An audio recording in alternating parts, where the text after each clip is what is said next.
Dr. Hannus was in the military intelligence branch of the Army and was attached to the CIA to establish a district intelligence and operations coordination center in Chowtan district, did I pronounce it? Chowtan. Chowtan, okay.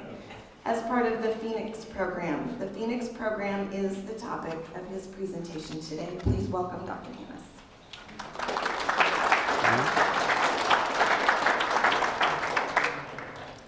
So I guess a couple things. First, as I always tell my students, please turn off your cell phones. And you can even throw them away as far as that goes. That's just a helpful hint from a cultural anthropologist.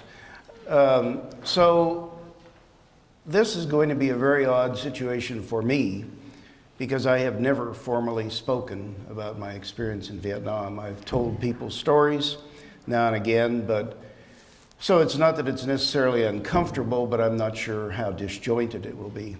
The handout that I hope that there were enough of for most of you is something to take along. Please don't, concern yourself with it now.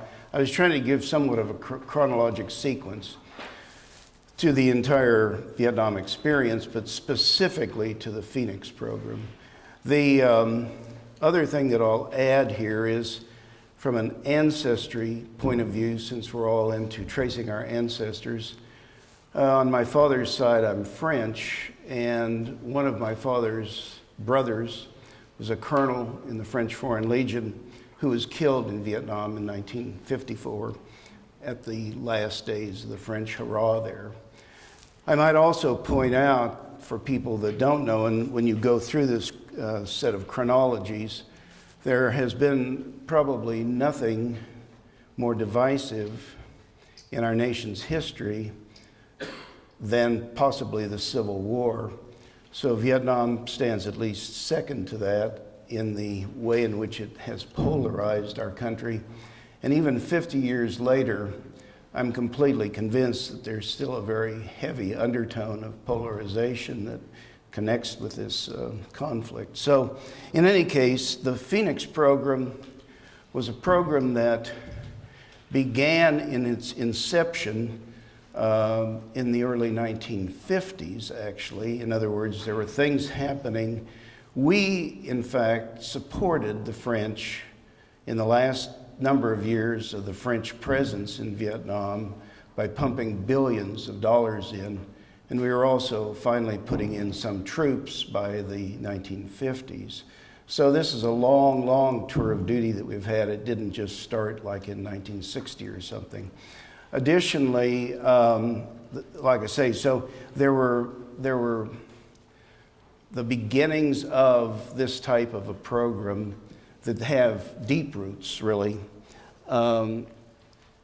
So this would be one of the symbols of the Phoenix, and then this is the patch that the Vietnamese adopted, which was the parallel program.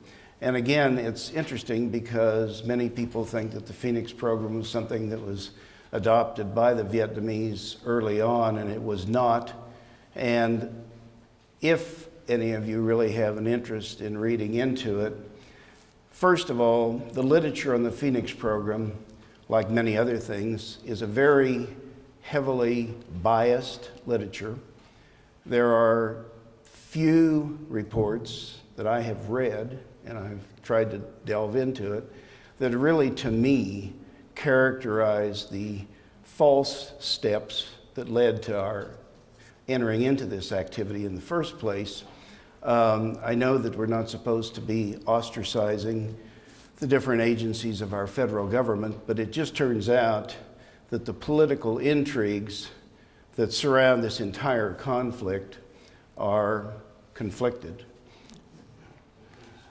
at least. So I arrived on the 17th of July, 1967. This program, the Phoenix program, was actually formally put in place on July 9th. I had been assigned to Vietnam. I was part of the 519th Military Intelligence Battalion. I had a set of orders that caused me to believe that I was going to be analyzing captured enemy weapons.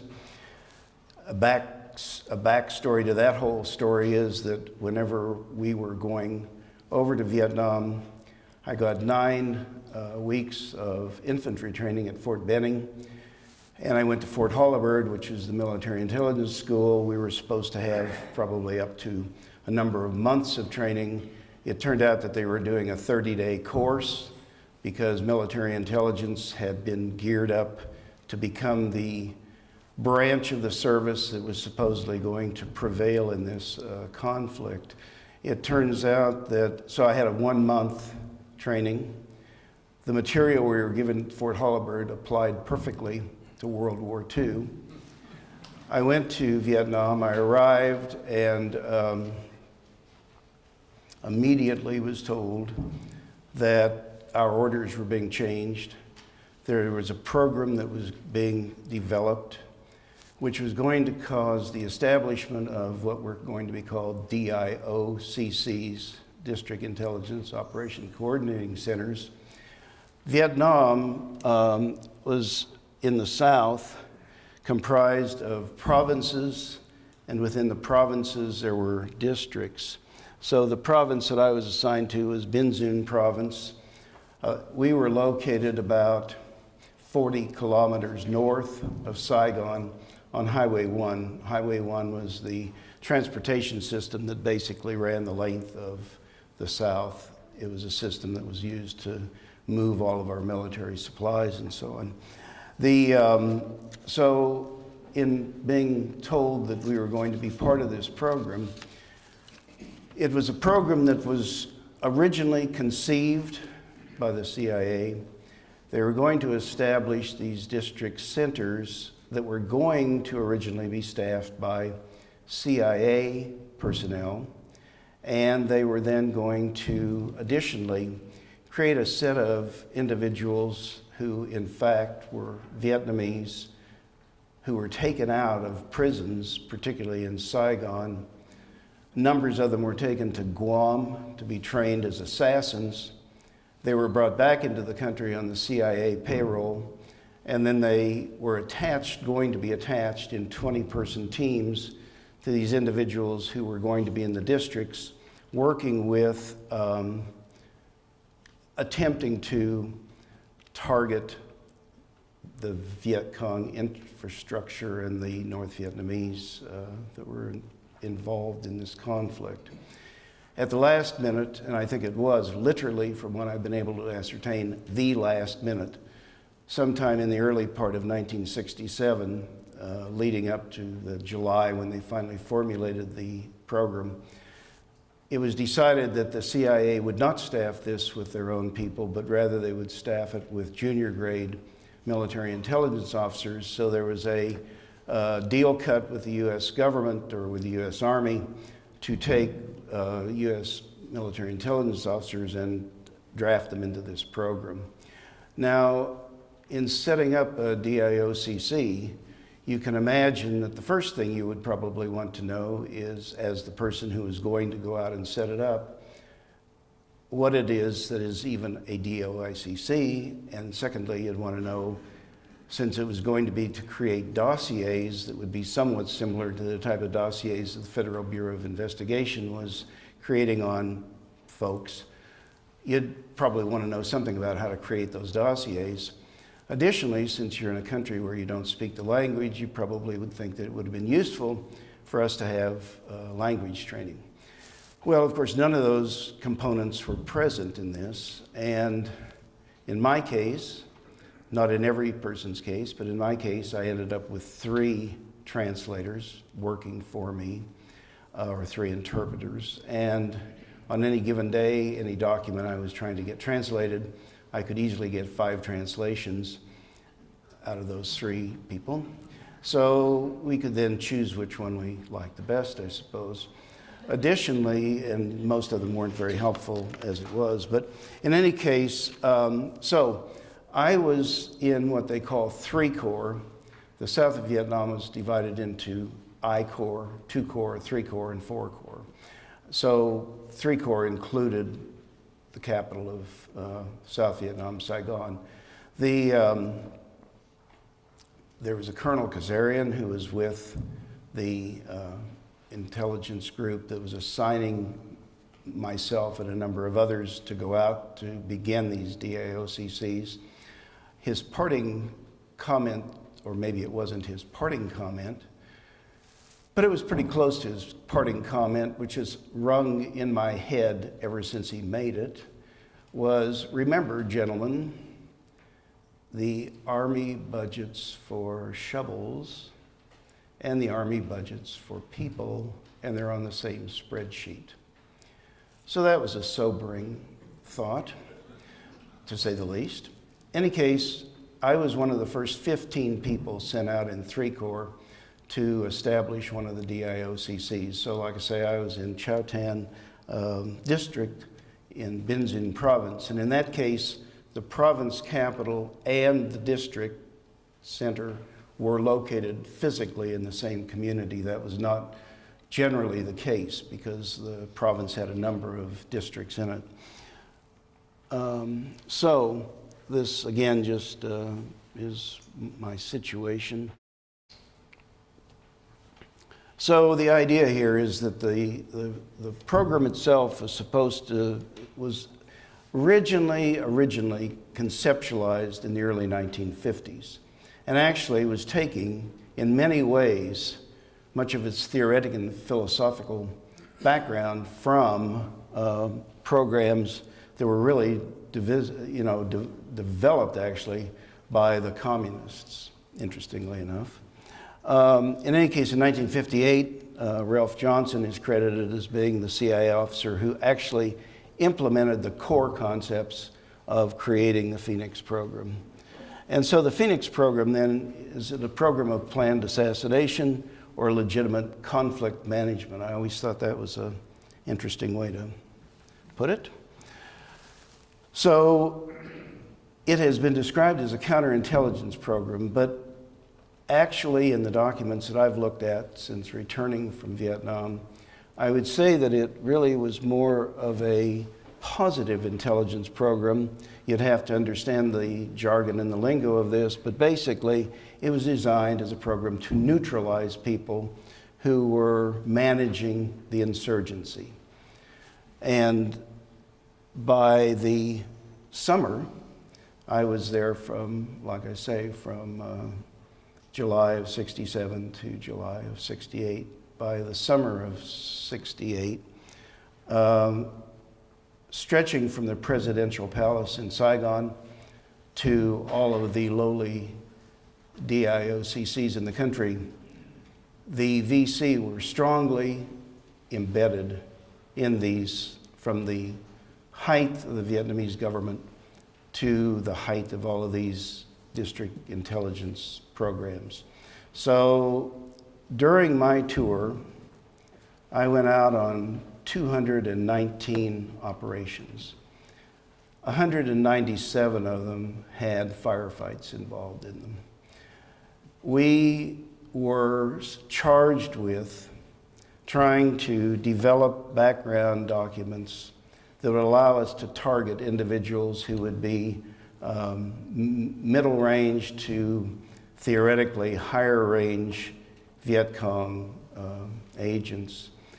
It's very likely from both my direct experience and the experiences that I've read about of others and talked to a very few people over the time since I've returned to this country, that many of the people that were being dispatched were likely not even Viet Cong. There were all kinds of agendas that were driving what was happening, and these techniques of targeting and liquidating individuals was one where you were doing that based on intelligence that you gained. The other thing that happened as I was during my period there, and it even intensified after I left, body counts became part of the program. Particularly, of course, we had a group of think tank people in Washington running this. It was a war that was being run on statistics. It was a war that was being run on numbers. So what you need to, and actually it wasn't a war, it was a police engagement or something. But anyway, however you want to define it, it's a situation where especially following the Tet Offensive, because of course we had been in our DIOCC gathering and paying a lot for, using funds that were being channeled to me through the CIA, paying for intelligence information. In that case then, we were completely, where we were at least, caught 100%, totally, completely unaware of the fact that there was this massing of Viet Cong and North Vietnamese troops and Chinese advisors and so on coming down into the south, which then finally caused the Tet Offensive, which started on the 31st of January, where I was, and extended into, first or second day of February. But it's a situation where following that, and there had already started before that, but following that, there was an intensification of the interest in generating the figures of body counts. So one of the missions of people like myself, because there was a question in this country as to what the accuracy of, how many people were we eliminating? So our mission was to go out after a conflict, or if you were in a conflict, then you participated in directly. But we had a number of Vietnamese outposts within our district. So there were a number of times during my tour in Vietnam where I was pulled out of bed at 3 or 4 in the morning. Not that we were really sleeping, but I was pulled out of bed anyway. And to drag myself out to where an outpost had been overrun and start looking for bodies or body parts of the enemy. And that proved to be certainly an enlightening activity. So I would come back and I would fill out data cards, which went into CDEC in Saigon. And eventually, after doing this into about the 3rd month of counting body parts, we started getting printouts back, which were these computer printouts, about that thick, that covered our core area, covered the various districts and the province. So I flipped through and I thought, that's odd. That doesn't really strike me as the numbers, but then how would I know that accurately, except that I went back to my files, and it proved that the numbers consistently were trebled or quadrupled, at least, from what I had sent in. So in my last day in Vietnam, I was back in Saigon before I finally escaped. I was at CDEC, and one of my friends who was a captain who was working with this material, I said, really, I've been getting these reports back that you folks are sending forward to President Johnson, who's making the decisions along with his other cabinet members as to what's happening. And I said, these figures, at least for my district, are really erroneous. And they said, well, no, they're not really erroneous. It's like, in a war situation, each side tries to recover their dead. And so the thought process behind this is that, so you report 6 people. And when that goes forward to the next higher headquarters, the assumption is, well, if there were 6 left, the enemy probably recovered, maybe the same number. So we write down 12. So by the time it gets to Saigon and finally gets on the sheets that come back to this country, we had probably obliterated most of the South and all of the North as far as population by that time, but they kept coming. So it was, Well, so anyway, the other thing, again, I think I'm almost out of time and I don't want to belabor this, but I'll just quickly, because you have to see these photographs, this is the best part.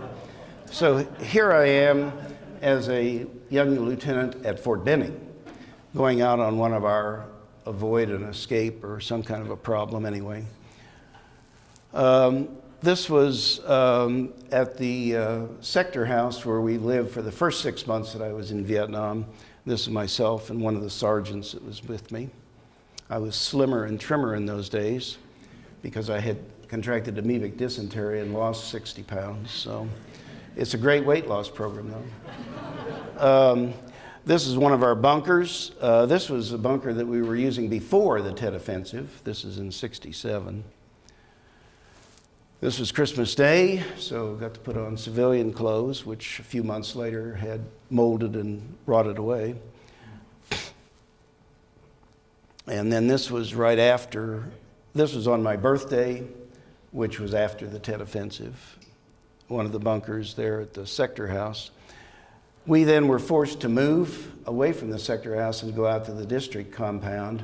And then for about 3.5 months from that point on in February, I became the senior advisor to the district chief because the major that was the MAC-V person who was the infantry advisor rotated back and they didn't have a replacement. So I then shifted fully into infantry tactics.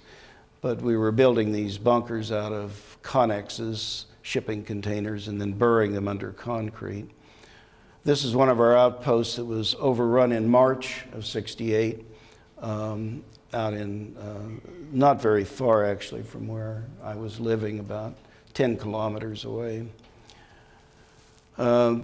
This gentleman is Colonel Fook, who was the district chief, who was a very hardened military person. He had fought with the French and really was extraordinarily ruthless. In fact, if you remember the Time magazine cover piece, pardon me, of the fellow being shot in the head, Fook one day, we had some prisoners in, and he was questioning them, and he lost his temper and pulled out his revolver and did the same thing right in front of us.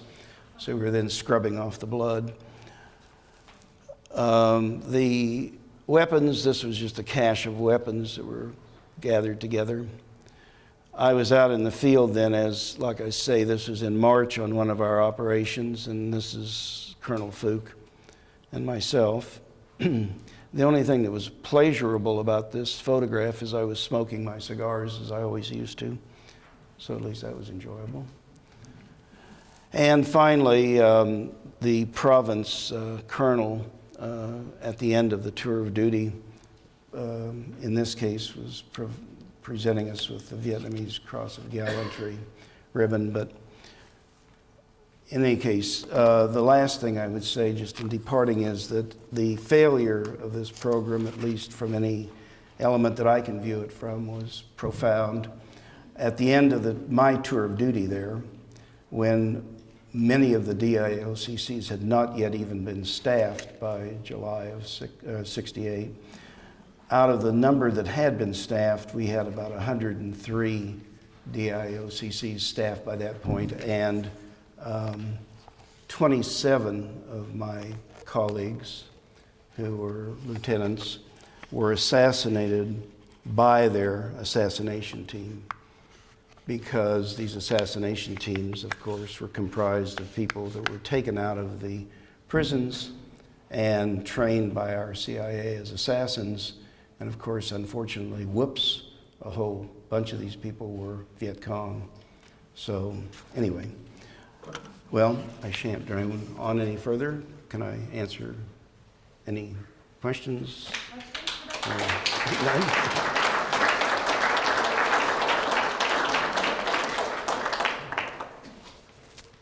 Nope. Time for just a question or two, if anyone has one. If not, Yep. thank you so much. How old were you when you arrived in Vietnam? 23. And you had some education prior to that, and you were I had a bachelor's degree in political science.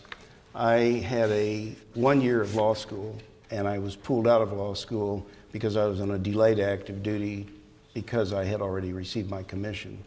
So I went over, and then when I came back, I spent a year in an intelligence headquarters in Kansas City. And then whenever I got out of the military, I sort of reworked my life and went back and started all over. So I got a master's in anthropology and and then started teaching, and then eventually went back and got a PhD in anthropology. So What state did you start out in life? Huh? Are you from South Dakota originally? I'm from Wichita. Yeah, and my undergraduate degree was from Wichita State. And then I went to the University of Kansas for law school, and then back to Wichita State for my master's, and then to Utah for my PhD. So, yeah. Why do you think during Tet of '68 there was such a lack of military intelligence? Well, in other words, the system was very, very complex between the U.S. and the Vietnamese militaries. And this entire complex of intelligence that existed on the part of ourselves being driven heavily by the CIA. There were a lot of, let's say, non-contributing factors from the Vietnamese side. There was a lot of pushback about this program. And one of the pushbacks that came in many different forms was exactly how you would even justify. In other words, we were supposed to be winning the hearts and minds of people. You don't really win the hearts and minds of people by assassinating them and or when they're captured, torturing them. I never, fortunately for me, had the misfortune of being taken into one of the province interrogation centers. But there's no doubt, just from the things that I saw without even being taken into the interrogation center, that it was extraordinarily brutalizing. In other words, and I went on a number of psychological, we were practicing heavily in conjunction with all of this psychological warfare, both against our own people on the US bases, rawing this into a noble cause. And of course, if you were living with the Vietnamese, I had a couple of people that were transferred out to my district from US bases, and they loathed, despised, hated, and could not tolerate being connected to a force that was then working with the Vietnamese. And in both cases, I had to transfer them out because they were completely, totally just losing it beyond all level of, belief. So it was a situation that, for instance, I went on a number of helicopter flights. We used to have boxes full of leaflets that we dropped on hamlets and so on. And on 2 occasions, when they were kicking the boxes out of the door of the choppers, because we'd cut the top of the box, cut the bottom, and kick it out the door, and these thousands of leaflets were supposed to go down like snow. Well, in one case, a box of leaflets went through the roof of one of the huts and killed 2 people. In the other case, a box fell on a car that was going down the road and killed the driver. So again, whenever people then pull themselves together and pick up their leaflets, it probably isn't the most positive how to win friends and influence people. But anyhow. Anyway, I'm sorry to have given, yes? Did you experience a personal political shift? No, because I was against the war before I went. And it only strengthened that position. I thought that this was a conflict we should never have been in. I truly did. And the political science department that I was in at that time was heavily tilted to a set of opinions that were, so I mean, those were the kind of opinions that were circulating within the community of, the community that I guess I was affiliated with. But I mean, that doesn't, I would like to think that that didn't in any way encumber my attempt to do what I was being told I should do. But I certainly didn't have to shift alliances in returning. Also, my return started with getting off the plane at Travis Air Force Base and walking to the, hangar to get my ticket to go back for a month's leave, and being pulled out of line by an infantry colonel and demanding that I show him the orders that we were hand carrying that would permit me to have the combat infantry badge that I was wearing, because he said no intelligence officer should have that award. So that was the first thing that happened. The second thing that happened is I got my ticket to go on my month's leave, but we couldn't leave till the next morning. So we were in San Francisco, so a group of us tried to get a hotel room. So we went to a hotel we had stayed at before we went over to Vietnam because I had spent about a week in San Francisco before I left. And the hotel we went into, they said no, they were filled. And so the fellow that was driving us, and this was kind of an interesting introduction in a sense to my cultural anthropologic work of the future. The fellow was an African-American fellow that had a dog skull hung around his neck with a sleeveless vest on. And so he was driving us from one hotel to the next and wasn't saying a word. And by the time we got to about the 6th hotel, he turned around and said, "These guys are jiving you. There's nothing happening in San Francisco. These are not overbooked hotels. It's because you've got uniforms on. Does anybody have civilian clothes?" And one of the three of us had civilian clothes that were rotting away from mold and so on, but he pulled them out of his knapsack. We went back to the first hotel and got rooms. And so then it got more pathetic as I moved forward in life. So one of the reasons I've really not had a great deal of stomach for even talking about this is that it really wasn't very popular, at least in a lot of people's minds, to be returning as a person that, you know, fought in Vietnam. So, well, anyway, thank you all for your attention.